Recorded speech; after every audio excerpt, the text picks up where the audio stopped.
Okay जी, अस्सलाम वालेकुम। I hope all of you are doing well, सब खैरियत से होंगे।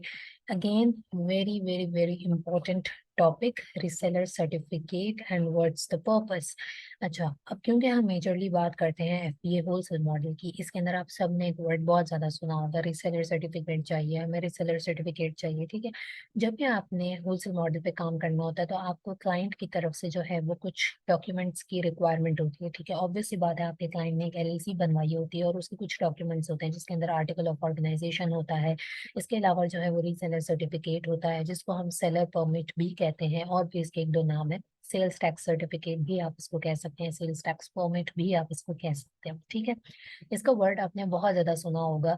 यूजुअली जो है बहुत से स्टूडेंट्स ऐसे होते हैं जिन्हें सिर्फ इतना पता होता है कि हमें रिसेलर सर्टिफिकेट चाहिए, लेकिन इसका पर्पस क्या है या इसका मतलब क्या है वो उन्हें नहीं पता होता, जो कि पता होना बहुत ज्यादा जरूरी है। ठीक है, so in today's video I will gonna discuss के बेसिकली इसका मतलब क्या होता है और इसका पर्पस क्या होता है।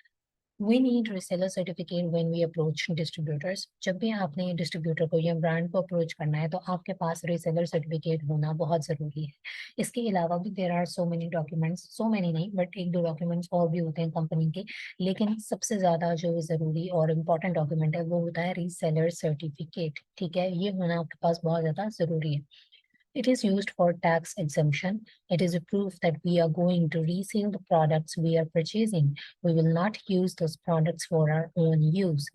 ठीक है, here the word tax exemption, ये एक इम्पॉर्टेंट कॉन्सेप्ट है और इसको समझना बहुत ज़्यादा ज़रूरी है कि टैक्स एग्जेम्प्ट करवाना बेसिकली क्या होता है। यूजुअली स्टूडेंट्स को क्या होता है कि सिर्फ वर्ड का पता होता है लेकिन उन्हें उसके पीछे की लॉजिक नहीं पता होती, और मैं हमेशा इस चीज़ के ऊपर एम्फोसाइज करती हूँ कि कोई भी काम करें उसके पीछे आपको लॉजिक पता होनी चाहिए, आपको पता होना चाहिए कि आप बेसिकली क्या बोल रहे हैं और उसके पीछे क्या मतलब है, क्या रीजन है ये काम करने का। ठीक है, अब टैक्स एग्जेम्पशन क्या होती है, देखिए आप लोगों ने यूजुअली देखा होगा रियल लाइफ एग्जांपल भी, जब भी हम किसी रेस्टोरेंट वगैरह में जाते हैं, खाना खाने जाते हैं, हमारा जब बिल आता है तो बिल के नीचे हमें टैक्स भी पे करना होता है। ठीक है, वो टैक्स एफबीआर को जाता है या जो भी टैक्स डिपार्टमेंट होता है, बेसिकली एफबीआर ही है हमारे यहाँ।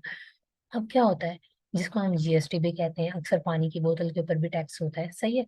वो टैक्स क्या होता है कि आप पे करते हो और वो आपकी स्टेट को चला जाता है। सिमिलरली यूएसए के अंदर डिफरेंट स्टेट्स हैं, ठीक है, हर स्टेट का एक अपना टैक्स है।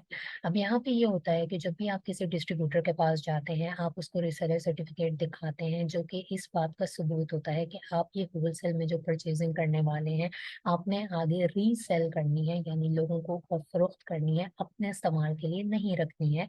इसलिए आपका टैक्स जो है वो एग्जेम्प्ट कर दिया जाए या फिर खत्म कर दिया जाए। ठीक है, for this purpose you need reseller certificate. अब इसमें ये होगा, जब आप किसी डिस्ट्रीब्यूटर से परचेजिंग करेंगे तो उन प्रोडक्ट्स के ऊपर जो भी टैक्स बनता होगा वो आपने पे नहीं करना है। ठीक है, और ऑब्वियस से रीजन है, अगर आपको पे करना पड़ जाता है तो वैसे ही आपके पास प्रॉफिट नहीं बचने वाला।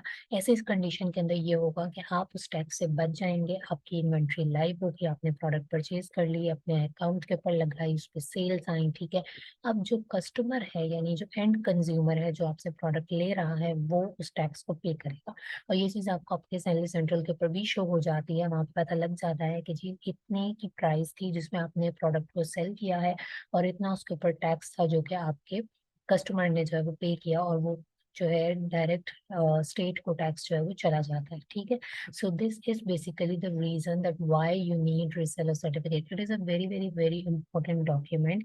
ये होना आपके पास बहुत ज़्यादा ज़रूरी है। आपने डिस्ट्रीब्यूटर्स वगैरह के साथ अकाउंट ओपन करने होते हैं, वहाँ पे आपको इस चीज़ की ज़रूरत पड़ती है।